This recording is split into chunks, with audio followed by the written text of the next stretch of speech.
Hey, Mike Hamilton, how are you? I'm pretty well. It's moving day over here. We're changing offices. Everybody is Nice. all packed up. So I have no lighting. I had to go scramble and find a headset because I packed mine. It's in a hmm box somewhere. I don't know where. So we're going to move over to the sixth floor of the Chase Bank building with expansive views of the shipyard and the ferries, and it's pretty Oh, nice. very cool. Very Yeah. cool. Very cool. I'll have to jump myself on a ferry and come over and see it, but I don't want to Yes. help with the move. So just let me know when it's done, okay? Yeah. Okay. Marketing doesn't help with the move. We just pretty it up afterwards. Exactly. Gonna gonna need some swag around here, man. Hey, you and I are headed next week to ACES, which is the Cities and Counties of Washington conference, and you're going to be talking about culture, and then we're going to do a panel on that. Yep. Yep. And this is, I think, one of the most important things that we do here. The way that we source our analysts, the way that we provide career pathways, and just the culture here has led to a greater than 90% retention rate for our technical employees, and that's something that we're really proud of. So we're going to go talk about that instead of how the world is being cybered. Well, I mean, it is one of the number one things that the White House cybersecurity strategy calls out is the Hmm. need for more analysts and the need for more talent. And, that's shoot, man, that's just part of our business model. This is what we do. Yes, it is. And interestingly, since you brought this up, I did a podcast Monday, I guess, hmm and it came out with Cyberbit. hmm And it was a pretty good podcast because it was all educators on there, right? And they wanted to hear hmm about how real world data improves the educational experience, how a mission focus really pulls the students into more than a classroom experience. And it's a pretty good podcast. We got a Yeah, link that we could and probably throw in there. yeah, and by the way, when we talk to new customers, when we talk to our prospects, when we meet people, everybody sort of has this speech of like, "Oh, we'll defend you, we'll protect you, whatever." Hmm. One of the questions to always ask is like, "Who are your people and where do you get them from?" Like, are you working with a SOC that has I there's one other company I know where they churned 50% of their SOC last year. Wow. I mean, that's Wow. kind of crazy. So, you should always ask, like, who's actually doing the work? I know, I laugh about this in marketing. In marketing, you hire agencies to do your, search engine, SEM, SEO. Hmm. You hire agencies, right? There's one agency that we hired, we didn't stay with them very long, where we hired them. The founder of the firm was great, but then the person doing the work was still in college. Oh, wow. They had an intern doing it. I was like, no. So, in any event, it's important to know who's actually doing the work when you outsource anything. All right. We have a lot of really big things to talk about. Cyber mercenaries, Mike. Yeah, That has been a big deal this week. there was a lot of articles on this, and how the tech sector is getting involved to try and tamp this down. So this is a $12 billion market, and when they're talking about cyber mercenaries, they're talking mainly about spyware vendors and protecting activists and journalists. hmm And so the president just signed an executive order prohibiting U.S. government use of commercial spyware, and I think law enforcement is going to push back on that. There were other articles this week about how the FBI has purchased bulk net flow data to search, and how police departments have used more than 1 million facial recognition searches, and this is just kind of part of what they do now. So, I mean, they're these tools. They can be used for law enforcement for good things. But on the other hand, Amnesty International and Google just uncovered a big campaign with phone vendors, basically. So Android is affected, Samsung, the hardware manufacturer, Chrome and Linux, and apparently uncovering this spyware campaign against journalists allowed Google and others to come up with a patch for billions of users for all these operating systems and platforms. So this thing is out of control. That is crazy. Yeah, and so I don't know where we're going with this, but a prohibition on use is a good start. But I mean, the stuff has always been illegal. So I don't, you were already doing something illegal. An executive order isn't going to dissuade you. So I don't know where that's going. Well, I mean, it's the intersection of law enforcement and privacy, which is only a discussion that's been going on for hundreds of years. So Yeah. it's okay. It's fine. There you go. Transportation sector. They've had a lot of warnings out. Yeah. The Has FEDCA, something changed, or is this just like more aggressive? Like, I is think the CISA being more aggressive? Well, I think CISA, the government knows something that they're not really being forthcoming about. But yeah, they sent out a warning for the transportation sector, mainly rail and aviation. Mm-hmm. And I think we talked about this last week. They all just got new requirements, right? As critical sectors, the government has a free hand in saying, well, here's what you have to do. Mm-hmm. So along with those new requirements comes this warning. Maybe that's just a kick in the pants to get those requirements met. Maybe it's the real deal, but yeah, there's lots of, not only transportation sector, there's a lot of operational technology stuff that keeps coming out in articles. And who was Taiwanese operational technology is being hit very hard, right? I mean, who would do such a thing? I don't know. Who would Who do could it who be? who would attack Taiwan? I don't know. Must be Australia, right? Yeah. No. Yeah. No. No, Australia is getting hassled real bad by China right now. We Yeah. talked about that last week. I feel like there's a common theme there. Mhm. Hey, speaking of bad guys, uh, what is this iced ID malware that you mentioned the other day? Yeah, it's so this used to be basically a banking Trojan, Uh-huh. and it shifted tactics to ransomware delivery now. So, we would hope that there would be less and less ransomware being used because of things the federal government are doing. And so a lot of these gangs have shifted to records extortion. Mm-hmm. This one just went the other way. And so, now they're going to be dropping ransomware instead of trying to get banking credentials. I guess there's just too much money to be made there, And so that's a piece of malware that's changed, right? But there's Mm-hmm. also these gangs out there. The one called Vice Society was in the news a lot this week because it's hitting Mm-hmm. schools, in particular schools, very hard. They mainly use stolen credentials for access. They also took down a Puerto Rico water authority. Now, what they did was they stole records. And so they have I have no idea why the water authority had all this information on people, but they stole a whole bunch of records. It's not clear that they actually affected a water operation, but that should be a pretty clear, shot over the bow for the U.S. water sector to get with the program. Yeah, well, I mean, there's all sorts of political statements I could make about why we don't pay more attention to what happens in Puerto Rico, but Yeah. I'll leave that alone. I mean, but if this, remember one small, water treatment plant in Oldsmar, Florida, Hmm. got sort of hit. I mean, it Hmm. was, wasn't a I was still not think a that was not a uh, ransomware gang or no, anything. that was a goofer. Right, That's right. that's what I And think. here that made, national news and everybody focused on it. Here, Yeah. this seems much bigger. It was in Puerto Rico and we're not paying as much attention. Yeah. Um did it actually affect people's water? I I don't think didn't see so. that. I don't think so. Okay. I think they just stole a bunch of records. I mean, although we don't have full information, so I don't know. Hmm. What are the reporting requirements for a water authority? Do they have to report the What's a full U.S. the full meal deal? territory, so they're under the same requirements, right? Yeah. But right now, I don't. I think the only mandatory reporting that they would be under is the CISA, Yeah. CIRCIA, whatever it's called. Yeah. That's what they have to report. But it's Puerto Rico. Did they report? I'm sure they raised their hand as soon as they Yeah. got hit. Huh. Okay. Hey, healthcare. Yeah.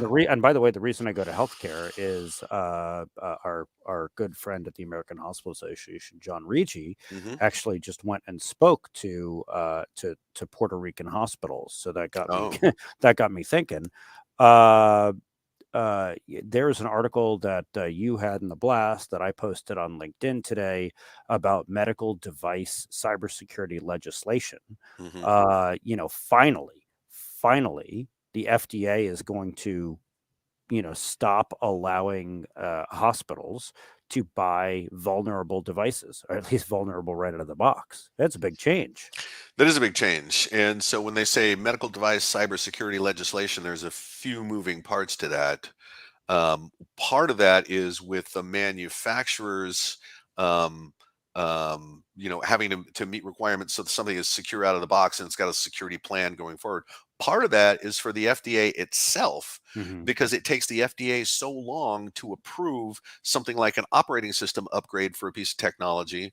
And the lag time means the hospitals can't implement something after the previous product has reached end of life. Hmm. And so, to a certain extent, FDA needs to regulate itself. But yeah, the legislation is coming to make sure that that stuff is secure when it's deployed. That legislation will probably include, some to-dos for the FDA. Yeah. Hmm. I mean, only frustrate. I mean, I'm glad they're doing it. It is frustrating that this wasn't done a couple of years ago. I mean, this has been an obvious problem for a long time. Yeah. But so many things I wish we could move faster. Yeah. And meanwhile, we're still talking about hospitals that went dark, that are going dark after being hacked. I mean, how long has this gone on? It Yeah. keeps Well, I going mean, and there's one going in and going, particular is right? Johnson Memorial Health in Indiana. 2 years later, after it, got a ransomware attack, they're still having problems 2 years later. And reading the story was horrifying. They were talking about they had a woman in there, an Afghan immigrant who didn't speak English, and Hmm. so their translation system was down. They had to use Google Translate. This woman is like pregnant and ready to give birth. That must have been awful. And then all the infant monitors were down, so nurses had to be bedside to make sure infants didn't die. The story is awful. It's awful. Yeah. And I mean, and so darn, I'll say darn, so darn frustrating, right? I mean, we've been dealing with this for how long, and it's still going on. And I mean, one of the things we do as a company, obviously, is defend rural healthcare. Mhm. It is what we do to try to stop these kind of things from happening, and it's so frustrating to see them continue happening. And on a national level, Mike, uh, the new healthcare cybersecurity framework guide was released, and hopefully, that'll help. But doesn't come with any extra money, does it? No, it doesn't. But it's they're really, really making an effort to reach hospitals from a lot of different angles here. Part of that is assistance from the federal government because hospitals can be in scope for a state local cyber grant program. Not only is that framework implementation guide, right? It's really a how to. Mhm. But the Health ISAC just released its annual report on current and emerging threats to healthcare.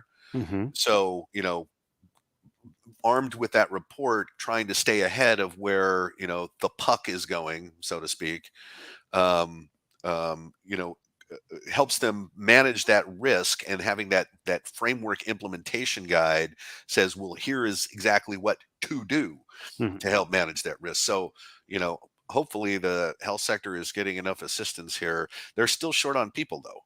It's What? They're short on what? Are you? yeah, Of course, they're short on people. I mean, gosh, it is. They're and rural health is short on people all over the place, and for all sorts of reasons, right?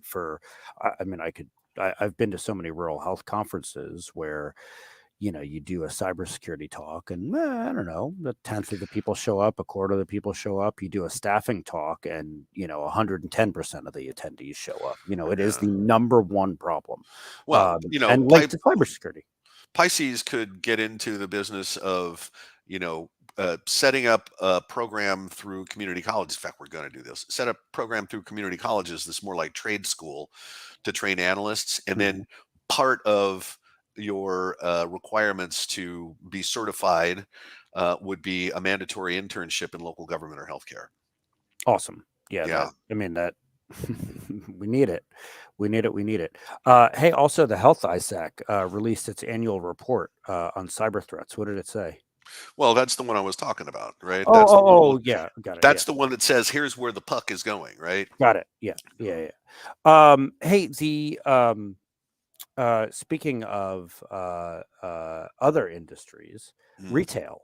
Uh, you know, Oh, yeah, we this was don't we don't surprising. you know we don't talk that much about retail when we're talking. We usually talk about local government, we talk about national, we talk about federal government.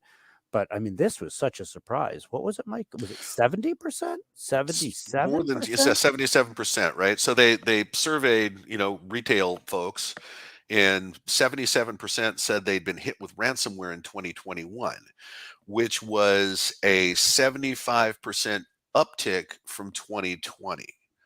So that's a big deal. We've all heard about, like Mage Cart malware that gets into point of sale systems. We know about credit card skimmers, right? So there's just lots of ways that they can, get after retailers, and apparently this is a bigger problem than we had ever talked about.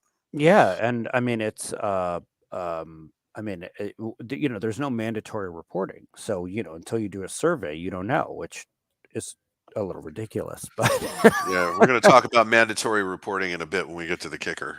yeah. Oh, I'm curious to hear what you have there. Hey, also Dish customers are having issues because of ransomware. Yeah, Dish Network. There's still not. I mean, the people cut off from their TV, they get mad. So Yes, as somebody who was involved in that, I can tell you, yeah, even if you have a problem at 1 a.m., people call. Yep. wow. And so still service disruptions, and now they are facing a class action suit. Essentially because, and we see this keep popping up, they weren't really being honest with their shareholders in their public filings about how bad this is. Hmm. So now they're looking at class action suit. And then there was another article this week about how um, uh, um, business community kind of writ large needs to brace themselves for a wave of privacy lawsuits. There's a whole bunch of states now that have privacy statutes, right? We're not going to Hmm. get a federal statute. It's going to be onesie twosie. It's the states. But the way that these are written, um, you can be part of a class immediately if your records are disclosed, whether or not some financial fraud happened to you as a result. Hmm. Hmm. So everybody buckle up.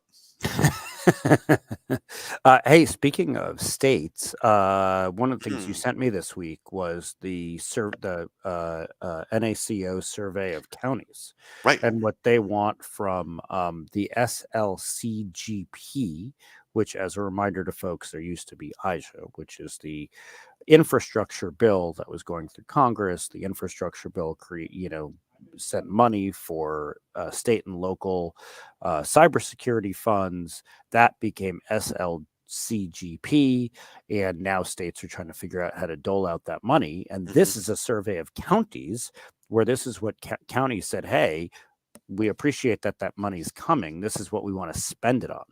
What did Yeah. they want to And spend it on, Mike? well, I think the interesting thing was the number one was monitoring tools. Hmm. Right? You got to monitor your network. Your preventive stuff is going to fail, and you have to be able to see the signal of somebody in there that doesn't belong there. So that was number Hmm. one. But then it was multi-factor authentication after that, Hmm. which just tells you that local governments are pretty far behind if they're asking for multi-factor authentication. And then Hmm. educating their users, right? So they want to pay for like phishing exercises and security awareness training, and get routine bulletins on security from IT staff or wherever they can get that.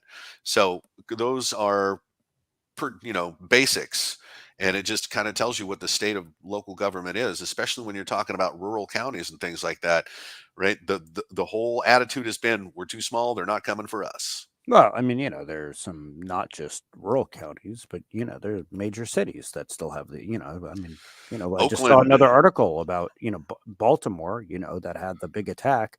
I just saw an article. there's a whistleblower saying, not much better now. So I Yeah. mean, and that's a big place. It's a And big didn't place. didn't Modesto? No, I don't know.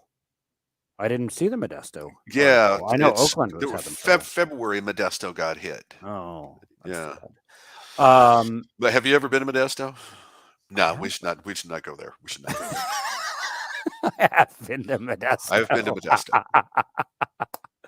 Modesto. um, hey, and Russia is supplying Iran with cyber weapons. Yeah. This seems like not a surprise and very bad. And very bad. And not only that, so Cybercom right now is in Albania helping that country to neuter Iranian cyber attacks, okay? And then the Russians are supplying cyber weapons to Iran. It's getting out of control over there, and I just don't know how this thing comes to an end. The whole war in Ukraine and all of the knock-on effects Mhm. from that, including trading the cyber tools. Yeah, I mean, we're back to Vietnam era proxy wars. There's one happening, with actual, obviously, guns, but the others just are Mhm. happening in cyberspace. Yep. All right, Mike, threats and vulns. We're almost out of time here. What do you got? Okay, yeah, we are almost out of time. So, Mac Stealer, there's a new piece of malware that specifically targets Mac OS Catalina devices. Okay, it can steal your browser cookies, documents, login details, blah blah blah blah blah. Okay, uh, IBM file exchange tool has a vulnerability with a 9.8 severity. All right, so so look for the CVE 47986 if you use IBM tools for file exchange, or just fall back to FTP. What else? Yeah, there's an Android app from China. It's called, I'm gonna mess this up, Pinduoduo.